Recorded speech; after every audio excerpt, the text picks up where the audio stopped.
Hello everybody and welcome back to Yakuza 6. Now, one thing that I've been thinking about for a while is that not a lot of people know about the story behind the previous Yakuza games, specifically games 1-5.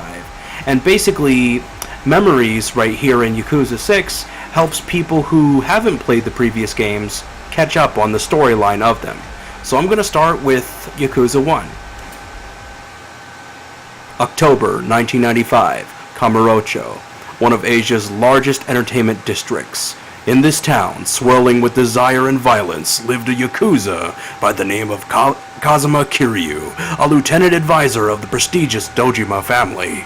But he was better known as the Dragon of Dojima. He was a rising star, and soon he would take control over a family of his own. At Kiryu's side was his best friend, Akira Nishikiyama. The two grew up together in Sunflower Orphanage and swore their oaths to the Tojo clan's Dojima family on the same day. The pair was often joined by Yumi Sawamura, another of Sunflower's orphans, whom they often treated like a younger sister. The happy days where the three of them would get together and drink at the upscale bar, Serena, are some of Kiryu's fondest memories. But on one stormy night, their lives changed forever. The patriarch of the Dojima family, Sohei Dojima, kidnapped Yumi, prompting Nishiki to shoot him in a blind frenzy. Kiryu arrived at the scene to find Nishiki still holding the smoking gun, and Kiryu made a fateful decision. In order to ensure Nishiki could still be around for his ill sister, Kiryu took the gun in hand and sent both Nishiki and Yumi out of the building. That day, Kiryu became a patriarch killer, a crime above all crimes in the criminal underworld of the Yakuza. Kiryu was jailed and expelled from the organization, and Yumi, suffering from traumatic memory loss, disappeared from the hospital. 10 years had passed. December 2005.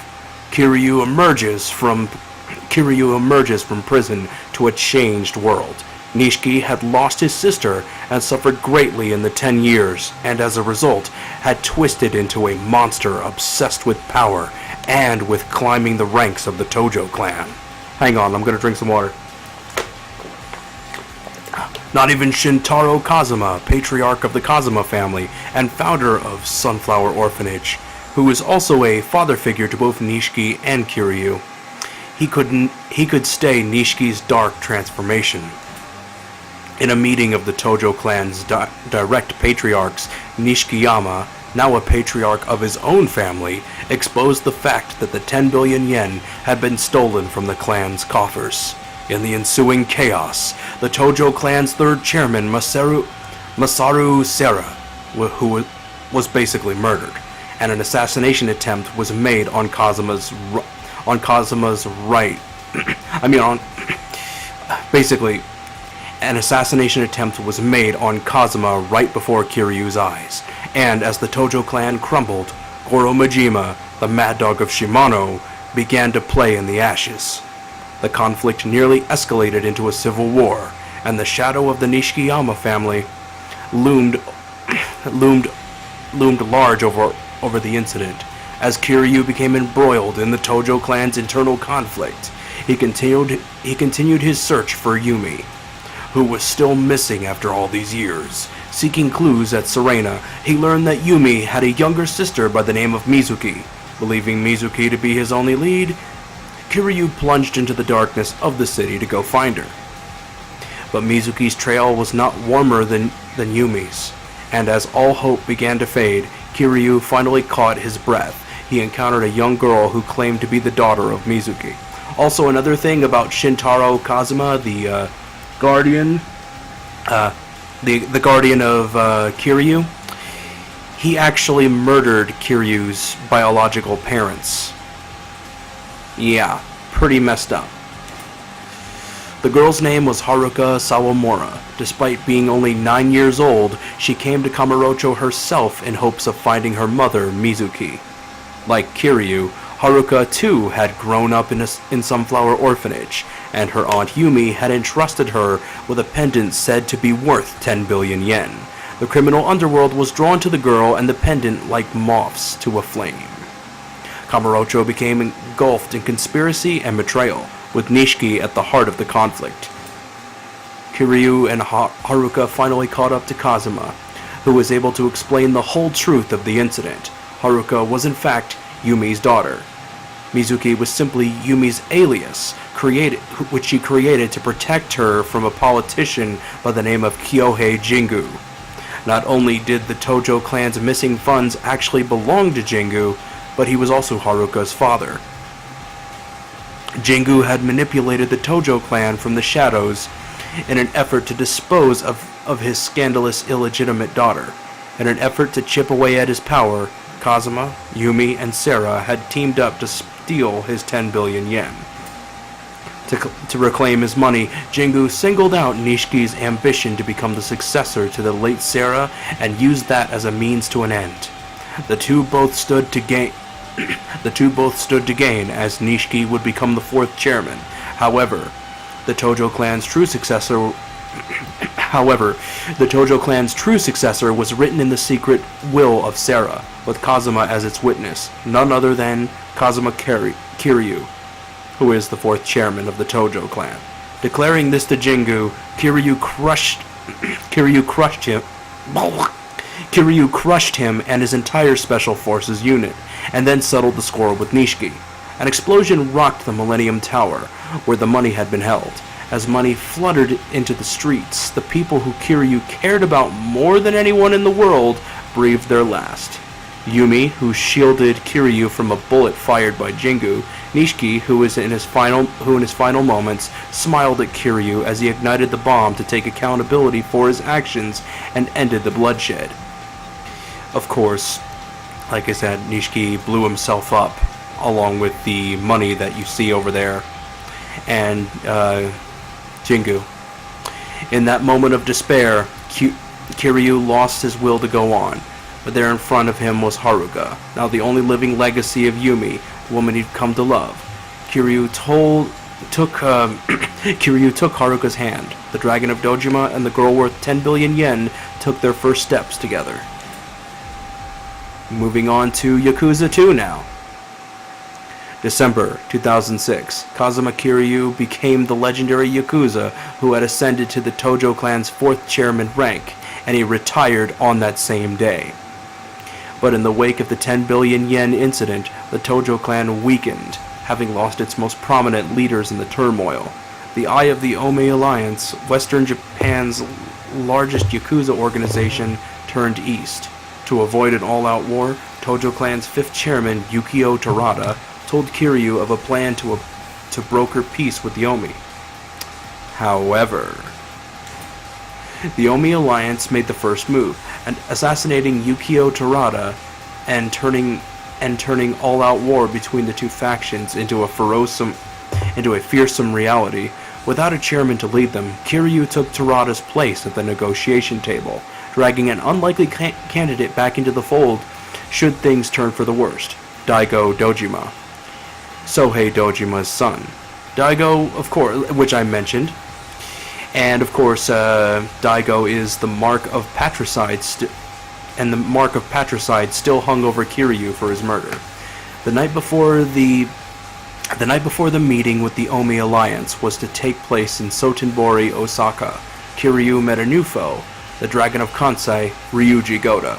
Goda was patriarch of the Go-Ryu clan, and none other than the son of Jin Goda, the fifth chairman of the Omi Alliance. There's only room for one dragon in this world, boasting of grand fireworks about to be set off as if on cue. The Kazuma fam office in Kamurocho went up in flames. Ryuji ignited his coup with his own father as the kindling. As negotiations between Kiryu and Goda began, Ryuji's Go-Ryu clan infiltrated the proceedings, laying bare his design to conquer the world of the Yakuza. Forced into cooperation with the police, Kiryu began working alongside Kaoru Sayama from the Osaka PD's 4th Division in order to stop Goda. Through this alliance, it became apparent that a tragedy that occurred over 20 years ago in Kamurocho was connected to both of them. The Jingwean Mafia, or Jingwean, I don't know. Basically, the Jingwean Mafia are a Korean mainland crime syndicate, and they were all but wiped out in a raid organized by Sohei Dojima in the early 80s.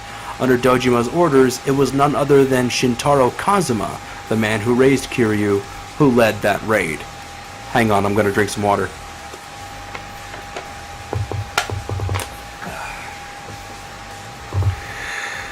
But there were survivors, including a very young Ryuji Goda. The survivors of the massacre desired nothing but revenge. And over 20 years later, the opportunity arose in the chance to envelop the Tojo clan in an all-out East versus West war. Oh, damn. That's pretty hellish. One of the massacre's survivors was in fact Yukio Terada, who had staged his death in order to set the plot in motion, but to Terada, revenge was both his destiny and his burden. As the events of the massacre came to light, Kaoru Sayama discovered that she was actually the half-sister of Ryuji Goda. But as the bonds of bond of blood thickened, so too did it spill. Kiryu stood in the center of the pool, seeking to end the cycle of hatred and revenge. It was only Ryuji Goda who fought not for blood, but for pride. He wanted nothing more than to surpass the legendary Yakuza and become the sole surviving dragon. There's only room for one dragon in this world. Yeah, we heard you the first time. With the schemers and conspirators of the Jingwean plot bleeding out of the picture, Kiryu and Ryuji prepared for a showdown. The two dragons roared as they threw themselves into an all-out battle for supremacy. It was Ryuji who finally fell.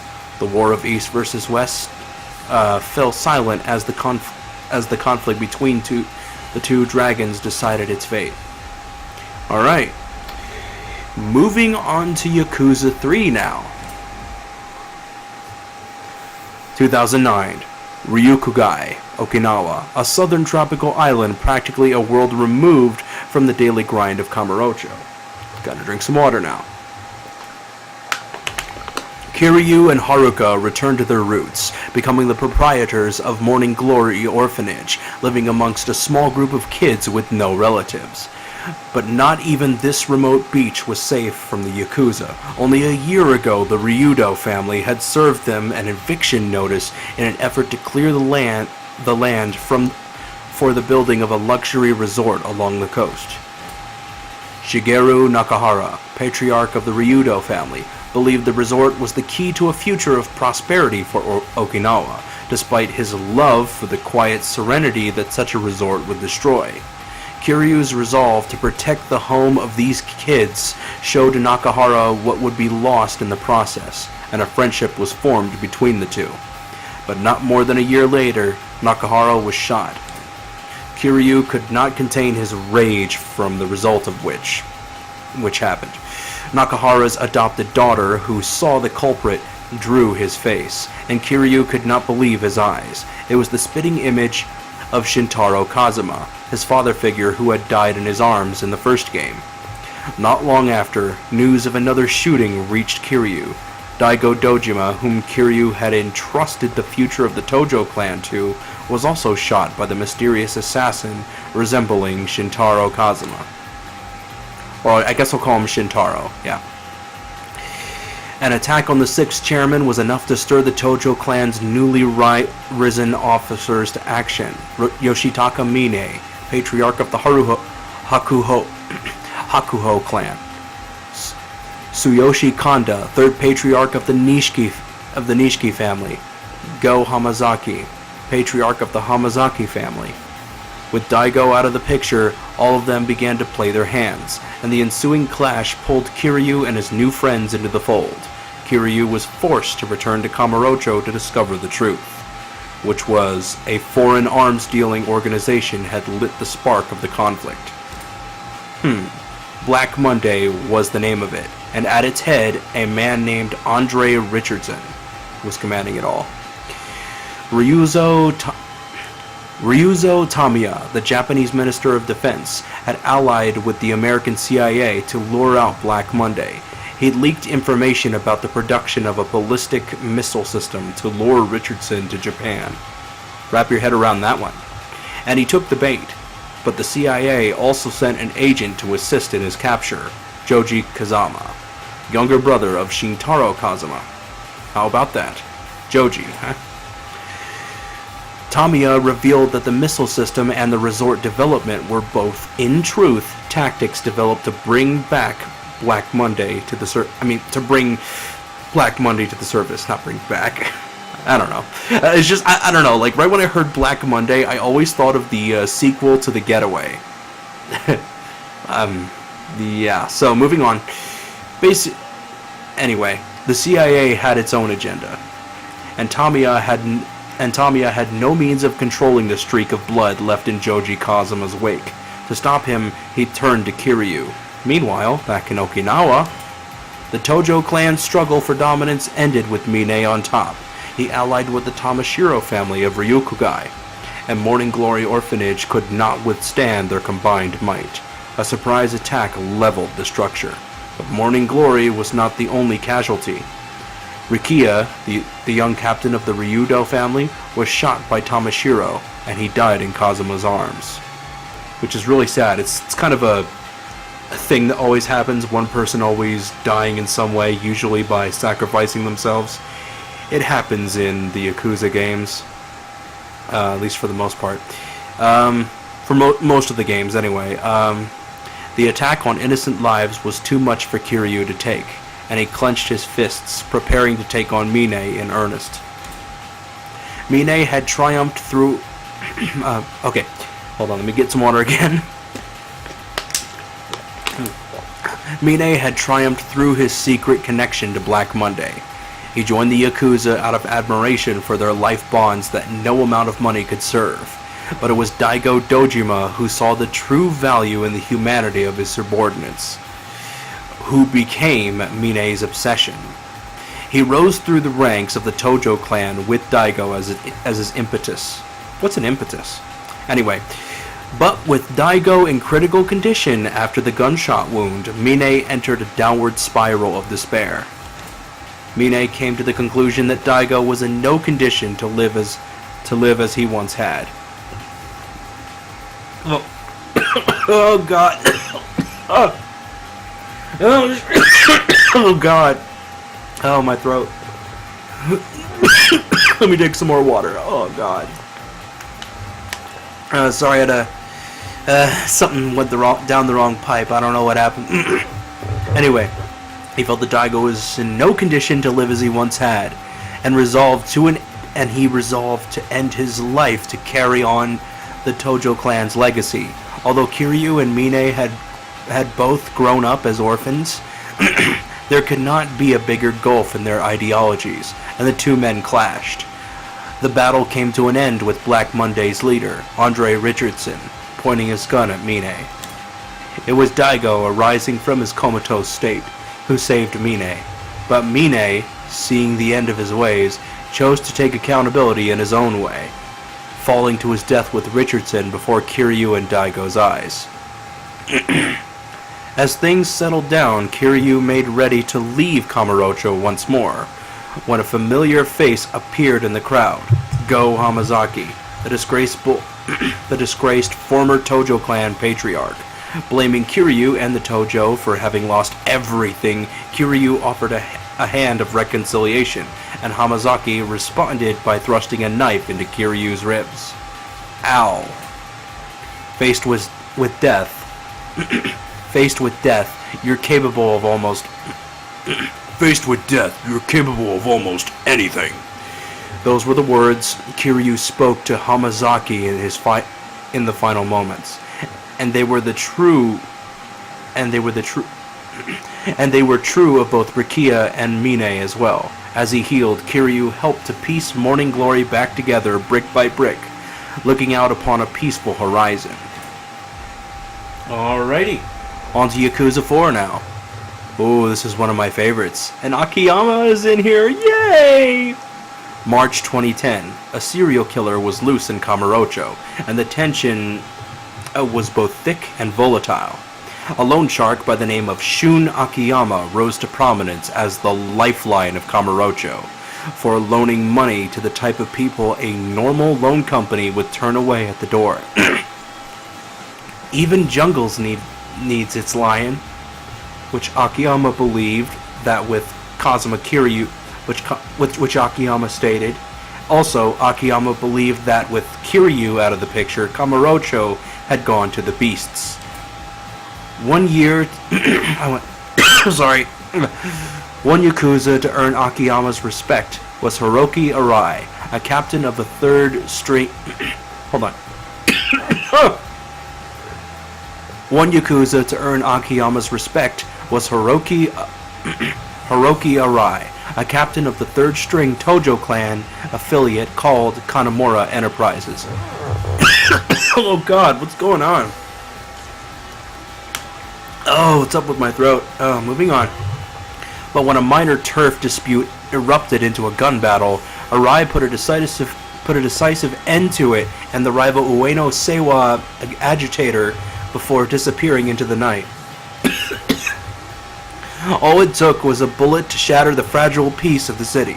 The reconciliation efforts between the Tojo clan's 6th chairman, Daigo, and the Ueno Seiwa's captain, Isao Katsuragi, deteriorated, with the honor of both organizations on the line. 25 years ago, an incident occurred that neither the Tojo nor the Ueno Seiwa clan could ever forget. 18 Ueno Seiwa Yakuza were gunned down by Taiga Seijima, a young member of the Tojo clan's Sasai family. Seijima was sentenced to death and was still awaiting his execution from a prison cell in 2010.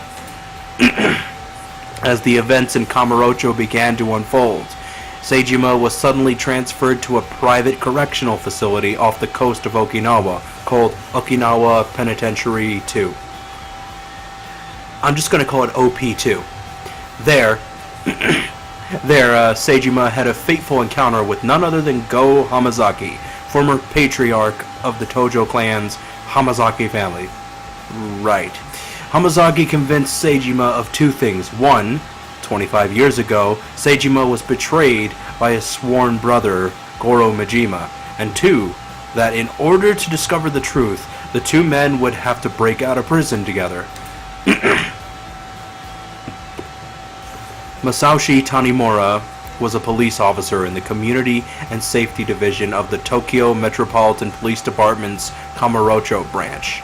That's a mouthful. He came from a line of police officers. His own dad is one of them, and he was murdered in the line of duty 25 years ago. The only lead to his father's killer was a name scribbled in his father's notebook. Yasuko Seijima. Yasuko, the younger sister of Taiga, 18 counts Seijima, was in Kamurocho herself, and under the fake name of Lily, she had sought a loan of 100 million yen from Akiyama's Sky Finance. I remember that too. With acquittal for her brother dangled as bait, Yasuko was turned into a serial killer. She was the one behind the murders in Kamurocho. 3 men became linked to the fate of this woman: Taiga Seijima, Shun Akiyama, and Masashi Tanimura. In his escape from prison, Seijima ended up adrift at sea, washing up on the beach of an orphanage run by the Dragon of Dojima himself, Kiryu. Though their means are different, the 4 men eventually arrive at the truth of the incident 25 years ago. The Ueno Seiwa hit was an elaborate conspiracy penned by Isao Katsuragi himself in an effort to rise through the ranks of his clan. It's always a power struggle, you know? Tanimura's father, who had discovered the truth, was murdered by one of these 3 conspirators, which was Katsuragi's sworn brother. But the conspirator hadn't gone unnoticed in the police, and Seishiro Munakata, deputy commissioner of the Tokyo Metropolitan Police, had stepped in to control the pieces on the board towards his own ends. Munakata's corruption didn't end at the cover-up of the hit. The funding for OP2 had also been Munakata's doing, and was originally going on to be secured from Kyohei Jingu in 2005, but that money had gone up in smoke. With his hands on both the police and the criminal underworld, Munakata amassed so much power that neither the state nor Daigo, 6th chairman of the Tojo clan, could touch him. At Munakata's behest, Daigo had Goro Majima arrested, who, alongside 4 other men tied to Yasuko, had become an obstacle. The only ones left to carry on the fight were the outsiders of their organizations, Kiryu, Tanimura, Seijima, and Akiyama. Using Akiyama's vast wealth as bait, Munakata and his lackeys were drawn out to the top of Millennium Tower. Of course. Seijima fought to avenge his sister, who had been shot by Katsuragi as the conflict escalated. Tanimura fought for justice, seeking to put an end to Munakata and the cover-ups that obscured his father's killer. Kiryu fought for honor. It was him that had put Daigo in the position of 6th chairman, and it would be him who set him back on the right path. With his corruption coming to light and the utter failure of his plan, Munakata took his own life. With the confliction at an end, 4 men took new steps to forge a better tomorrow. Alright, that's the end of 4. Now on to 5. December 2012. No, not the movie 2012. December 2012. Only this one has Yakuza instead of natural disasters. Anyway, Daigo, 6th chairman of the Tojo clan, visited Nagasaki Fukuoka to arrange an alliance with the Amagasa fam, the most prominent fam in the Kyushu region. With rumors circulating that the 7th chairman of the Omi Alliance was on his deathbed, it was imperative for Daigo to extend the hand of peace to the Yakuza organizations across Japan to mitigate the forthcoming power struggle of the Omi Alliance. But his visit served another purpose, to find Kazuma Kiryu, the legendary Yakuza who had disappeared. Kiryu had returned to Morning Glory, but had been forced to distance himself as Haruka was scouted by an Osaka-based talent agency. Of course, it's her dream, by the way. Kiryu, as connected to Haruka as he was, could not let his criminal past come to light, or it would mean the death of Haruka's chances in life. As a result, Kiryu took up life in Nagasaki as Suzuki, a humble taxi driver. But, after a brief ride in his cab, Daigo disappeared, and the Dragon of Dojima was once again thrusted into the politics of the Yakuza. Meanwhile, Seijima, needing to clear his name of his previous crimes, turned himself in, and was incarcerated in a prison cell called Abashiri. While there, he was the target of constant attempts on his life. But it was the news that Goro Majima, his sworn brother, had been killed that left him no choice but to break out once again. Of course, it happened again. My sworn brother is dead.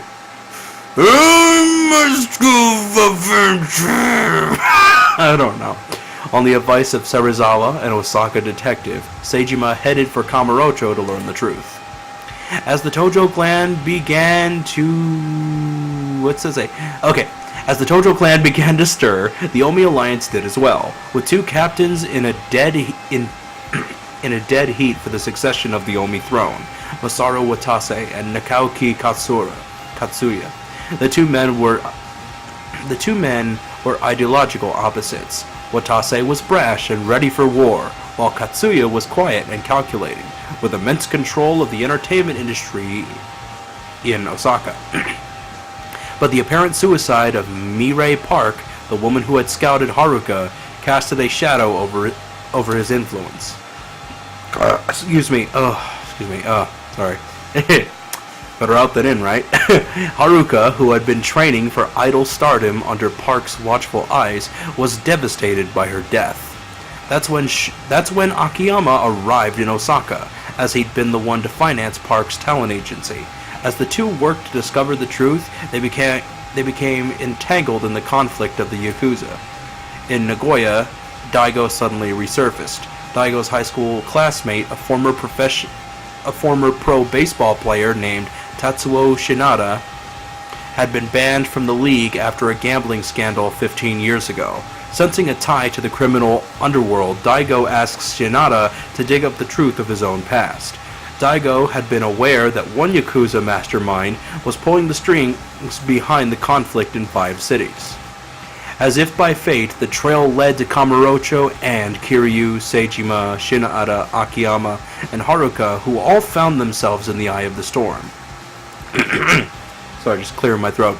The mastermind of the plot Daigo had suspected finally revealed himself, Tsubasa Kurosawa. No, not the director Kurosawa, this Kurosawa, who is apparently the 7th chairman of the Omi Alliance, he basically had been working in the shadows as Serizawa, the Osaka police officer. Kurosawa, who was dying of cancer, plotted to rid the world of legendary Yakuza like Kiryu so that the reins of power and everything he'd built could be transferred successfully to his own son. We'll get to him soon. Kurosawa had planted his agents in every organization across the country, and his schemes terrified even the most renowned Yakuza. As the conflict came to a head, Haruka began her first real concert at the Japan Dome, and unbeknownst to her, he became part of a plot to target Kiryu with her assassination. As his friends fell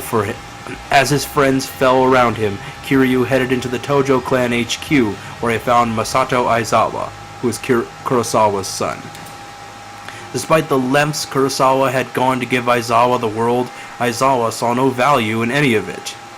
Wow, what a dick. Struggling to understand his own father's motives for leaving him such a legacy. Wow, double dick. Kind of an idiot, too. But that doesn't stop him from accepting it. Oh yeah, greedy double dick. Anyway, this father and son were responsible for untold tragedies to countless people, and Kiryu accepted the challenge of ending their power grab by becoming an insurmountable wall for Aizawa. Meanwhile, Haruka's concert sped towards its climax, as the throngs of cheering people filled every inch of the dome. The Japan Dome, I believe. Haruka believed firmly that the dreams of an idol were not hers alone, but those of everyone who had believed in her. A bright and shining future as a pop star awaited her at the end of the forthcoming song. At the cost of severing her ties to Kazuma Kiryu, a path Haruka could not will herself to take. Kazuma Kiryu is family to me, unquote. The crowd fell silent, stunned by Haruka's words. With all eyes on her, Haruka ran from the stage she could now never return to. Not far away, a soft snow fell gently into the pools of blood trailing behind Kazuma's bruised and beaten body. As his consciousness faded, a dream came to him. A dream of returning to his family. And that's it, everyone. So I think that gets you all caught up on each and every one of these games. So yeah, let me know your thoughts about those storylines and whatnot, and if there's anything else you'd like to know, place it in the comments down below. Alright? Anywho, thank you all for tuning in, and I'll see you all in the next videos. Stay batty, my friends.